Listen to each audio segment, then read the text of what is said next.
Hey guys, it's Quincy, and I know it's been a hot minute, and by a hot minute, it's been like 2 years since I've uploaded, and I look really different, yeah, I know. But today, I thought I'd talk about something serious, about kind of my life story. Where do I even start? Um, I'll start from like the age I was born. When I was born, my mom didn't really take care of me, and I started to live with my grandma from age like 2.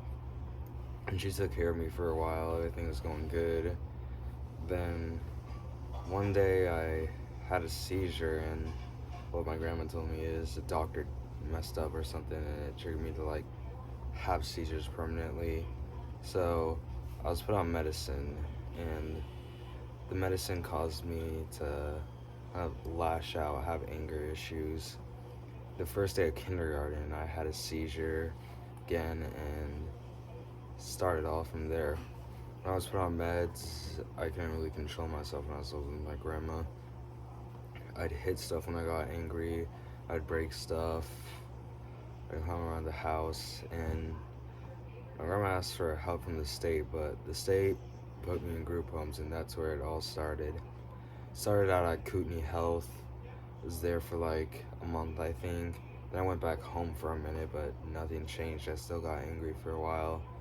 Then I went back to Kootenai Health, and I may get the order of placements wrong I was in. But yeah, Kootenai Health was not it. We, I couldn't see my grandma and I missed her. We only got like 5 minutes on call every day if we earned it.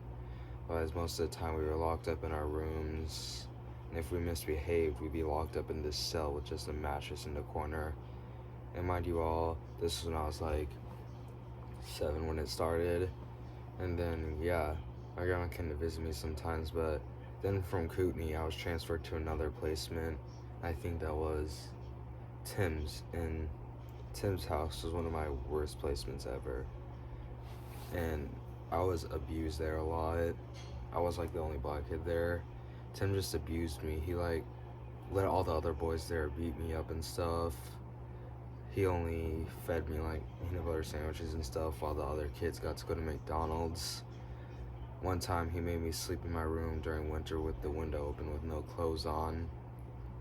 And they just didn't feed me really well at all. And if I got caught taking food, I'd be hurt a lot. And then, yeah, my social worker put me in that placement. And then sometimes Tim would make me push a wheelbarrow full of rocks if I was bad, or sit in this pit area. It was just so bad. Finally, I told my social worker about it, and I was moved to another placement. That placement was called Morningstar Boys Ranch. And I gotta say, out of any of my placements, that was like the one that actually didn't hurt me. Like, we lived there, but for a minute, I always try to escape that placement and run back home, because at that age, I didn't know why I was there in those placements or what I did to deserve that. And my one goal was to always escape my placements and run home to my grandma. And Morningstar, I'd hop out a 2-story high window, try to escape a lot. One time, I broke my legs, and when I broke my leg for a week, I had visits with my grandma on Mondays, and on Monday they took my crutches away. And at that age, I can understand. At this age now, I can understand why they try to hide from my grandma that I got hurt. And I'd always escape that placement and try and run home. One time, I even climbed on top of the school bus. Yeah, crazy. And then Morningstar couldn't handle me, so I got sent to, what's it called? CSTC for like 2 years. CSTC was by far one of the worst. CSTC stands for Child Study Treatment Center. And there, I was barely fed, locked in my room most days. And if you misbehaved or stepped out of line or did anything when you try to fight back, they'd slam you against the wall, restrain you on the floor, then carry you to this room and throw you in this room with like 7 locks on the doors, leave you in there for like an hour. And I was still on meds at that time, and everything that happened to me in those places made me go insane. After being slammed against the wall so many times and in the room I banged my head a lot, I broke scar tissue up on my head. Like, you can see the bump and it's all from those placements. In CSTC, I was there for 2 years. I had a seizure there one day. It hurt so bad. And my grandma visited me like monthly because CSTC was in Tacoma and I lived like miles, like hours and hours away. My grandma lived hours and hours away from there. And yeah, monthly, and I gotta call her on the phone.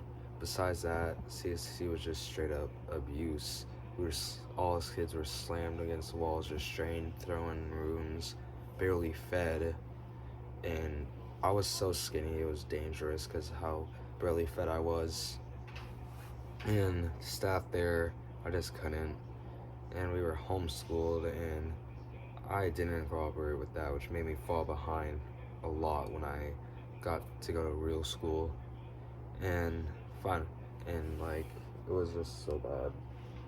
And I never saw my mom, saw my grandma monthly, and I never saw my dad. I really knew him for a minute. Sorry. And like, yeah. And by the way, if I didn't say, after all this, I am autistic. I am on a lot of meds for that.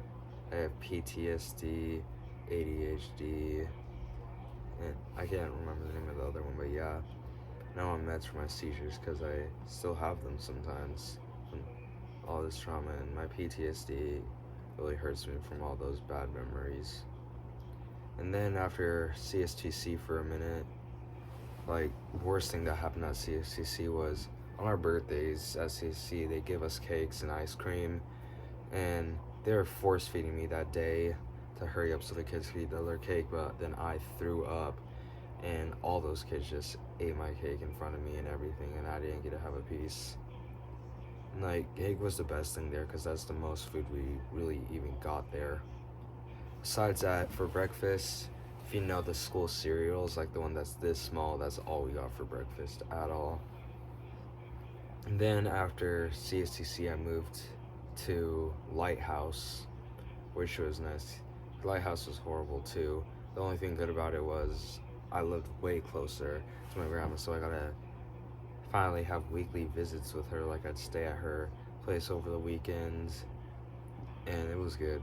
Lighthouse was really bad though, because Lighthouse we'd still get restrained and hurt, and we had to eat the same thing every week on the same day. It was bad.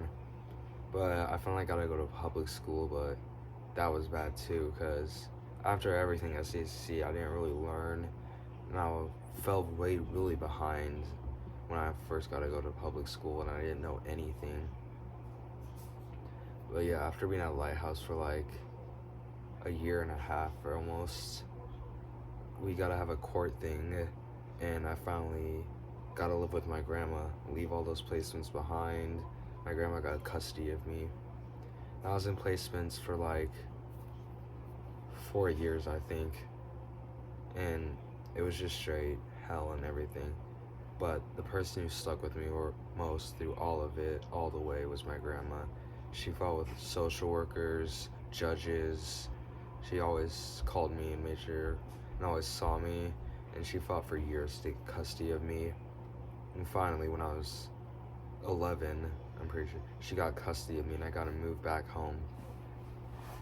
But that's not where the story ends. When I moved back home, it was nice. I started to make a lot of friends. The apartments, I knew a lot of people. I'm just gonna say fake names because I don't want to put those people I used to know out there. A friend named Tommy, who was like really cool at the apartments. He had like all the Nerf guns and stuff. I hung with him a lot. His family was nice to me. Over weekends, they took me and Tommy to the lake sometimes. We went camping one time. It was really nice. And then this girl, we're just gonna call her Sophia. It's a girl at the apartments, and like all us guys liked her. And then like a whole war started. The apartments we were kids, like we'd both have forts. We'd fight each other and stuff and destroy our forts. It was like a whole year of captured a flag. And then yeah, we fought a lot. It was funner as a kid because it wasn't anything. Then after a minute, I moved to some new apartments, and that's where another part of my story began. These new apartments, I was bullied a lot. People try to get in fights with me.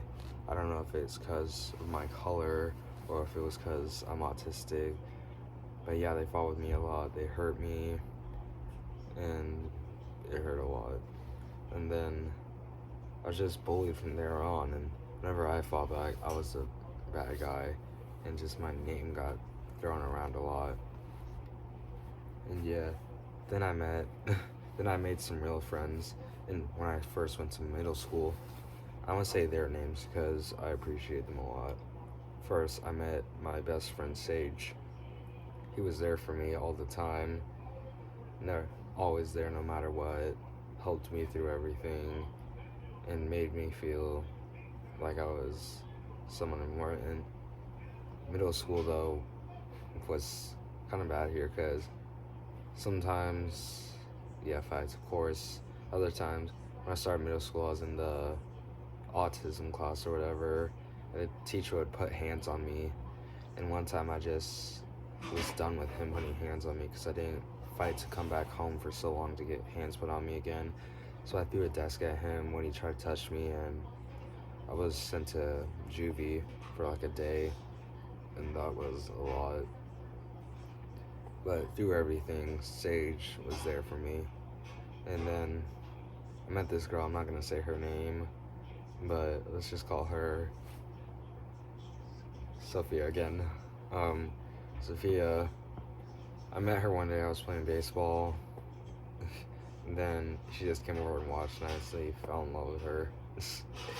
Yeah, I know that sounds cringe, but yeah, that's a big part of my story.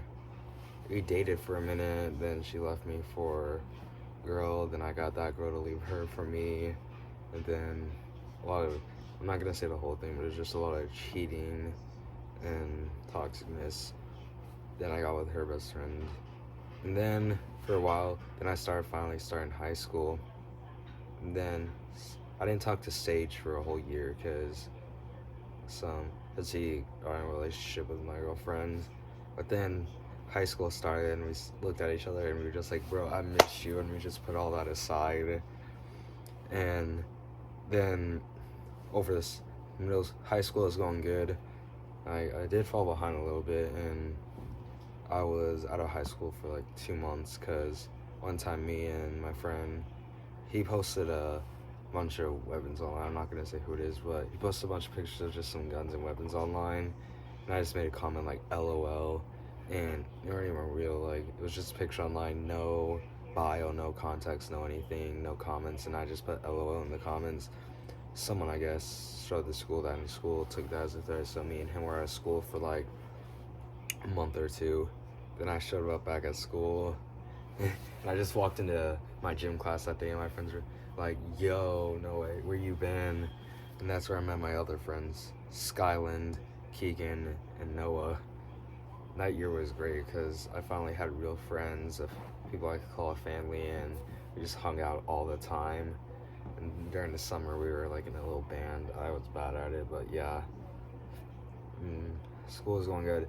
Then over the summer, Sage introduced me to some people. I'm gonna say a couple of their names because they're my family now. They've been there for me for a minute. I say Sage, Noah, Aiden, Cadence, and then I met Emma, one of my other best friends, and she introduced me to Haley, Chloe, and some other people.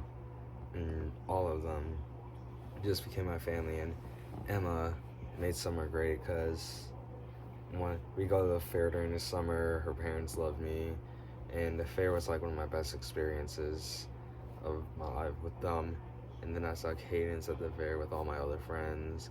They were like family, and every day we'd go skating at 5. Every Friday we go skating at 5, my bad. And yeah, my life just started to become great. Then this year, like, some people just started to bully me, harass me, and threaten me. And I don't know why, because I've never started fights, really. I've never smoked, done drugs. I've never talked crap, because I'll stay out of. I don't like drama because it's pointless, especially middle school drama. But yeah, people just started to. Some people just started to hate me for no reason. Like even my friends, like I never start fights, I never talk crap, I never do anything to anyone. Then people just started hating me because of rumors and stuff. It made life hard again for a second because I didn't feel safe going outside for a minute. But then my friends helped me get through it, and I'm doing better. I'm living with my grandma. I just had my 16th birthday on March 22nd.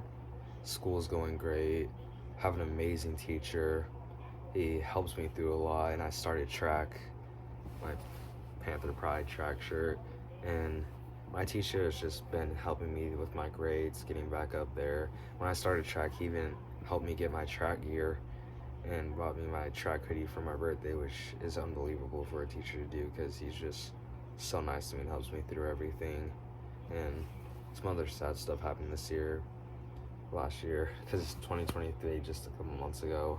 But yeah, my dad passed, and he was just coming back into my life. I started to see him more, started to make time for me, and give me stuff. And yeah, one second. Have this whole thing of my dad right here and everything that he gave me, and everything that some of the stuff that was his. It was like really hard, like especially at this age, having to bury your dad. It was hard, and my mom never really talks to me. And I have four brothers and two sisters, and I never see them anymore.